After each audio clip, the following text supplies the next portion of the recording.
बेताल जब राजा विक्रमादित्य से मिलता है तो बेताल कहता है कि राजन, यदि तुम मुझे ले जाना चाहते हो तो तैयार हो जाओ मेरी कहानियां सुनने के लिए। और कहानी के अंत में मैं पूछूंगा एक प्रश्न, यदि तुम चुप रहे तो मैं तुम्हारा सिर फाड़ दूंगा, और यदि तुमने उत्तर दिया तो मैं फिर से इस पेड़ पर लटक जाऊंगा। तो इस पर राजा दृढ़ स्वर में बोलते हैं कि मुझे तुम्हारी शर्त मंजूर है। फिर यहाँ से शुरू होती है विक्रम और बेताल की पहली कहानी।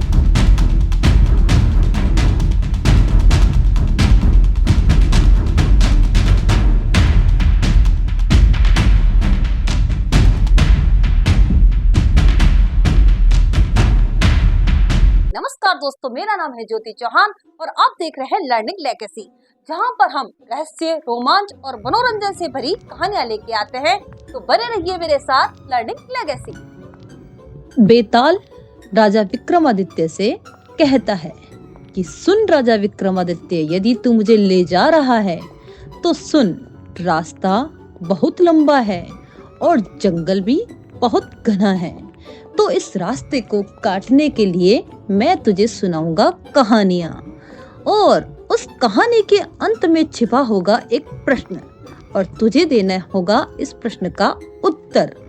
यदि तू प्रश्न का उत्तर देगा, बोलेगा, तो क्या होगा? तेरे बोलते ही मैं इस पेड़ पर, इस वट वृक्ष पर वापस से लटक जाऊंगा, और जो तूने उत्तर नहीं दिया तो तेरा सिर काट दिया जाएगा, मैं तेरा सिर फाड़ दूंगा। तो यहाँ से शुरू होती है विक्रम और बेताल की पहली कहानी। नगर का राजा था चंद्रवर्मा, जिसका बेटा था वीरेंद्र वर्मा, जो कि एक राजकुमार था।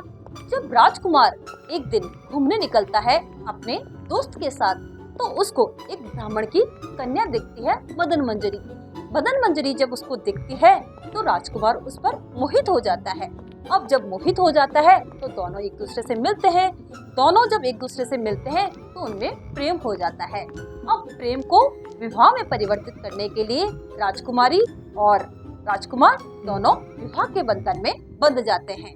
अब जैसे ही उनका विवाह होता है तो विवाह के बाद डोली जाती है ससुराल में। जब डोली ससुराल में जाती है तो रास्ते में जंगल आता है। जब जंगल आता है रास्ते में, तो उस जंगल में कुछ डाकू और कुछ तांत्रिक क्या करते हैं कि जो राजकुमार है और राजकुमार का जो दोस्त है, उनके सर काट देते हैं। अब जब राजकुमार का सर कट चुका है और जो उसका दोस्त है उसका भी सर कट चुका है, ये देखकर जो मदन मंजरी है वो बड़ी दुखी होती है। वो विलाप करती है, वो कहती है मैं अपने पति के बिना अपने ससुराल नहीं जा सकती। तो इस विलाप को देखकर जो मदन मंजरी है वो बहुत रोती है। तो उस समय देवी माँ प्रकट होती है और देवी माँ प्रकट होके कहती है कि मैं तुम्हारे सुहाग को जिंदा करूंगी। अब माँ ने ये काम किसको सौंपा है? एक तांत्रिक को। तब एक तांत्रिक आता है और तांत्रिक क्या करता है, जो दोस्त का मस्तक होता है वो राजकुमार के लगा देता है और जो राजकुमार का मस्तक है वो दोस्त को लगा देता है। तो इस पर अब राजकुमारी असमंजस में पड़ गई है। तो यहाँ बेताल किससे प्रश्न करता है?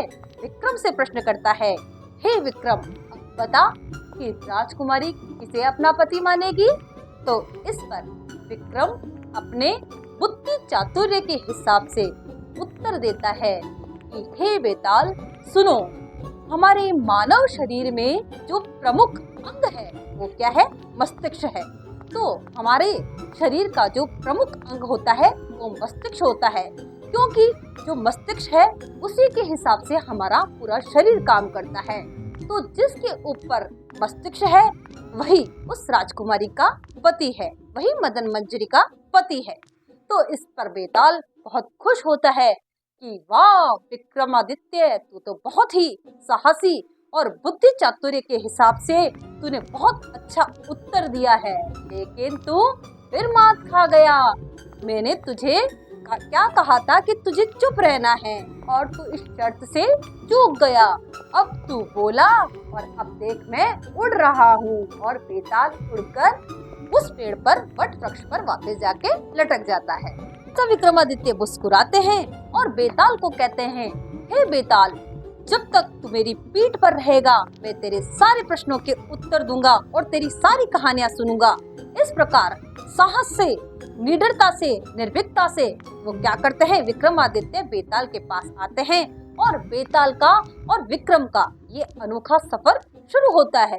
अब ये सफर 25 कहानियों में इसका अंत होता है, लेकिन हमारी इन 25 कहानियों में रहस्य और मनोरंजन भरपूर भरा हुआ होगा और अंत में हमें ये पता पड़ेगा कि बेताल का रहस्य आखिर है क्या, बेताल को विक्रम क्यों ले जाना चाहता है और क्यों वो तांत्रिक बेताल की मांग कर रहा है, तांत्रिक को बेताल का शव किस लिए चाहिए।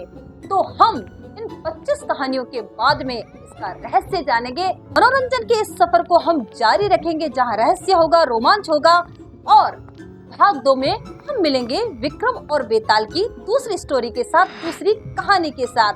यदि आपको ये वीडियो अच्छा लगा हो तो आप लाइक, शेयर और सब्सक्राइब जरूर करें।